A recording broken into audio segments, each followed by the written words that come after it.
আর দুর্যোধন তুই আর তোর 100 ভাই আজ এই সভাতে আমাকে না নিজের মৃত্যুকে ডেকে নিয়ে এসেছিস।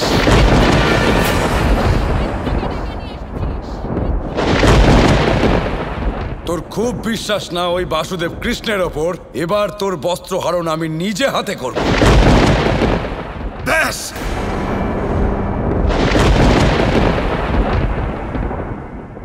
অনেক সহ্য করেছি। দুর্যোধন, ভুলো না এখনই এখানে এক দৈবিক কৃপায় তুমি দ্রৌপদীর বস্ত্রহরণ করতে অসফল হয়েছ। তুমি যদি আবার কোনো রকম প্রচেষ্টা করো তাহলে সম্ভবত কোনো অনিষ্ট হবে, আর তার জন্য তোমার প্রাণ সংকট না হয়ে যায় পুত্র।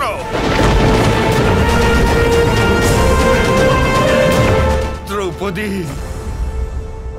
আমাদের সবাইকে ক্ষমা করে দাও। খুব বড় ভুল হয়ে গেছে আমার। এই খেলা এখানেই শেষ হলো এবং তুমি আর পাণ্ডবরা মুক্ত হলে।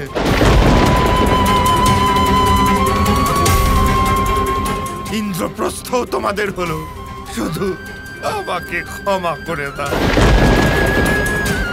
মহারাজ ধৃতরাষ্ট্র, অনেক দেরি করে ফেলেছেন আপনি এটা বলতে। তবে নিজের পুত্রদের বাঁচানোর জন্য হলেও ন্যায় করেছেন আপনি।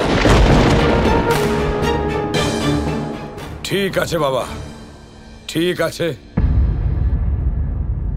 যদি আপনার মনে হয় যে আমি যা যা নীতিপূর্বক জয় করেছি সব আমি পাণ্ডবদের ফিরিয়ে দিই, তাহলে আমি ফিরিয়ে দিতে রাজি। কিন্তু তার মূল্য না দিয়ে পাণ্ডবেরা এটা নিতেও চাইবে না। এটা ওদের আত্মসম্মানের প্রশ্ন। কি ভ্রাতা যুধিষ্ঠির, ঠিক বলছি তো আমি? চলো একটা শেষ দানি না হয় খেলা হোক।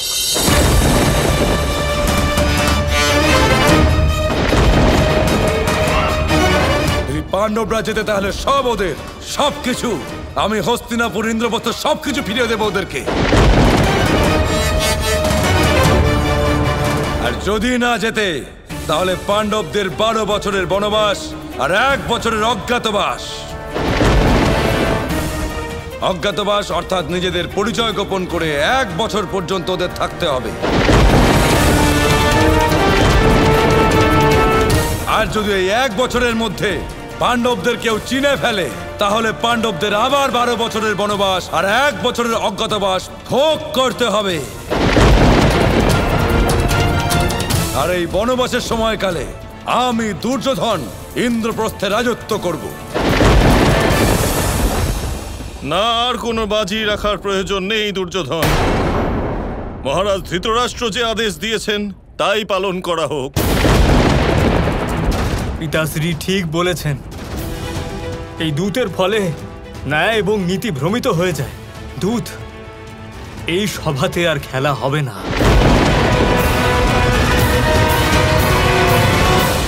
মহারাজ যুধিষ্ঠির, আপনি এই দানের অনুমতি দেবেন না।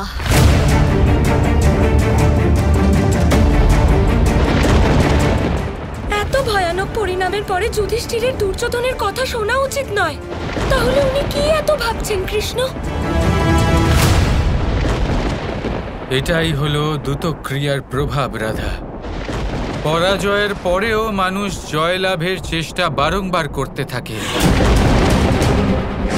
এবার যদি যুধিষ্ঠির এই খেলা খেলতে রাজি হয় তবে যুধিষ্ঠিরের পতন সুনিশ্চিত, কারণ এতক্ষণ ওর ত্রুটি ক্ষমার যোগ্য ছিল।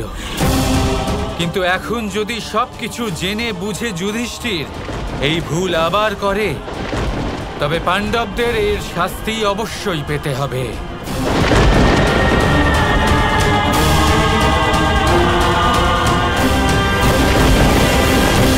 হ্যাঁ, তুমি ঠিকই বলেছ দুর্যোধন।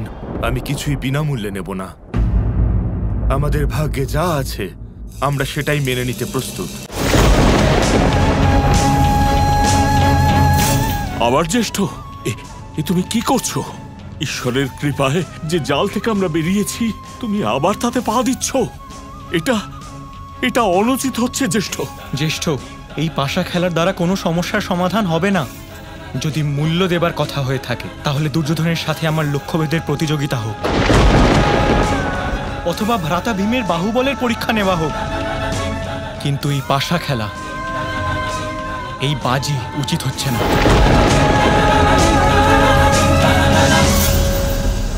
এই দেখো রাধা, কেমন একজন মূর্খ ব্যক্তি বিচার বিবেচনা না করে কাজ করে, আর তার ফলে অনুচিত হলে তখন তাকে দুর্ভাগ্য বলে। এই সংসার দেখবে যে কিভাবে এই মূর্খতার কারণে দুর্ভাগ্য এদের জীবনে প্রবেশ করে।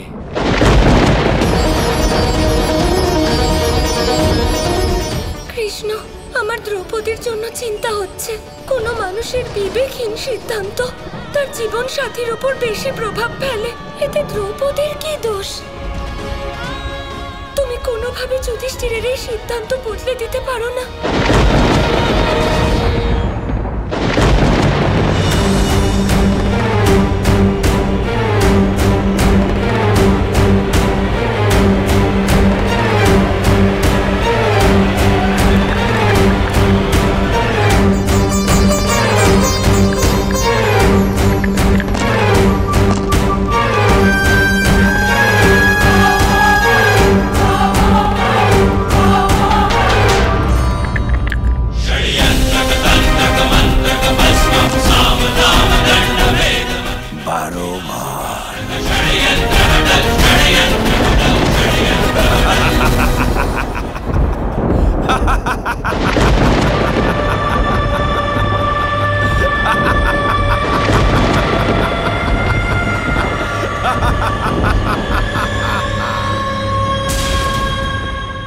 আবার একটা অনর্থ।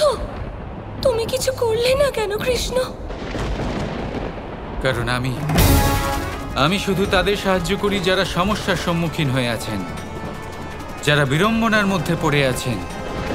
কিন্তু এখানে পাণ্ডবরা স্বেচ্ছায় সব কিছু জেনে শুনে দ্রুতক্রীড়ার এই খেলা খেলে যাচ্ছেন। পাণ্ডবরা এই পাপের শাস্তি অবশ্যই পাবেন।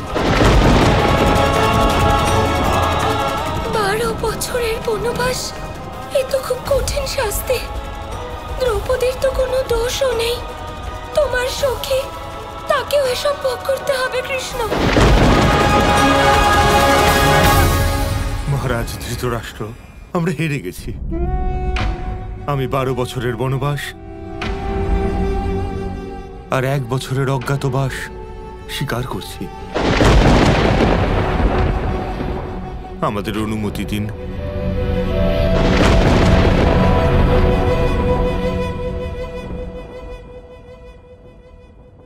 কি হয়েছে?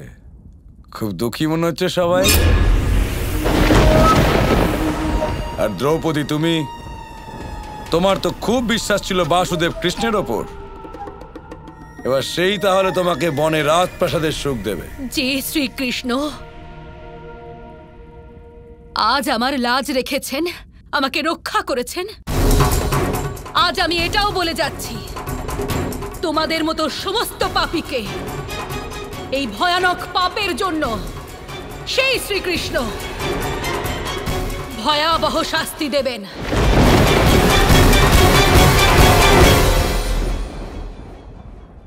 ঠিকই বলেছে দ্রৌপদী, আমাদের সাথে মাধব আছেন। আমাদের আর কিছুই চাই না। রাখো তুমি আমাদের শ্রমের দ্বারা গড়ে তোলা এই রাজপাট। যদি মাধবের কৃপা থাকে তাহলে আমাদের এই বনবাস সুখময়ই হবে। দুর্যোধন, শ্রীকৃষ্ণ আমাদের সঙ্গে আছে, এটা ভুলে যেও না। আমরা একলা নই। না, কৃষ্ণ তোমাদের সাথে নেই। আমি তোমাদের সঙ্গ দেব না। 13 বছরের বনবাস ভোগ করতে হবে। একটা মুহূর্ত আমাকে স্মরণ করলেও তখনও সঙ্গ দেব না, তখনও তোমাদের সাথে থাকব না, দেখা করতেও যাব না। কারণ পাণ্ডবরা, তোমাদের বোঝা উচিত তোমাদের ভুল কোথায়। তোমাদের এই আভাস পাওয়া উচিত যে আজ দ্রুতক্রীড়ার এই খেলায় তোমরা প্রেম আর মানবতা এই দুই বাজিতে রেখেছিলে।